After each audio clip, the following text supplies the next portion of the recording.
മാളികപ്പുറത്ത് അമ്മ ആരാണെന്ന് അറിയാമോ? സാക്ഷാൽ മധുര മീനാക്ഷിയാണ് മാളികപ്പുറത്ത് അമ്മ. മാളികപ്പുറത്തമ്മ എന്ന നാമത്തിലാണ് മധുര മീനാക്ഷിയെ നമ്മൾ വിളിക്കുന്നത്. അയ്യപ്പസ്വാമിയുടെ കാമുകിയാണ് മാളികപ്പുറത്ത് അമ്മ എന്ന് തെറ്റായ ഒരു പ്രചരണവും സമൂഹത്ത് നടക്കുന്നുണ്ട്.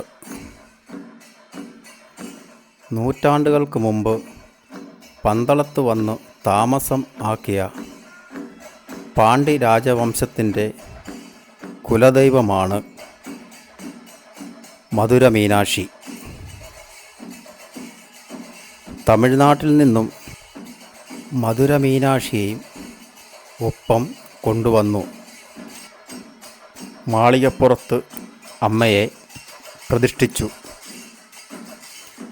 ദിവസേന നിലവിളക്ക് കത്തിച്ച് അമ്മയെ തൊഴാൻ വേണ്ടി പന്തളത്ത് വളർന്ന അയ്യപ്പസ്വാമിയും ദിവസവും അമ്മയുടെ തിരുനടയിൽ വിളക്ക് കത്തിച്ചു തൊഴുകയും പ്രാർത്ഥിക്കുകയും ചെയ്യുമായിരുന്നു. അങ്ങനെയാണ് അയ്യപ്പസ്വാമി നൈഷ്ഠിക ബ്രഹ്മചര്യത്തിന് വേണ്ടി ശബരിമലയിൽ വരികയും ശബരിമലയിൽ വന്ന അയ്യപ്പസ്വാമിക്ക് നിത്യവും അമ്മയുടെ നടയിൽ തിരിതെളിച്ച് അമ്മയെ തൊഴാനും നിത്യേന അമ്മയെ കാണുവാനും വേണ്ടിയാണ് മാളികപ്പുറം നടയിൽ മധുര മീനാക്ഷിയെ പ്രതിഷ്ഠിച്ചിരിക്കുന്നത്. പന്തളത്ത് മാളികപ്പുറത്ത് പ്രതിഷ്ഠിച്ച് മധുര മീനാക്ഷിയെ ആരാധിച്ചതിൻ്റെ ഇതിലാണ് അമ്മയ്ക്ക് മാളികപ്പുറം എന്ന നാമം വന്നത്. ശബരിമല മാളികപ്പുറത്തമ്മയുടെ ക്ഷേത്രത്തിൻ്റെ പിൻഭാഗത്താണ് മണിമണ്ഡപം. അതും ഒരു തെറ്റിദ്ധാരണ പലരിലും ഉണ്ട്. അയ്യപ്പസ്വാമിയുടെ സമാധി ഇടമാണ് മണിമണ്ഡപം എന്ന രീതിയിൽ. മണിമണ്ഡപം അയ്യപ്പസ്വാമി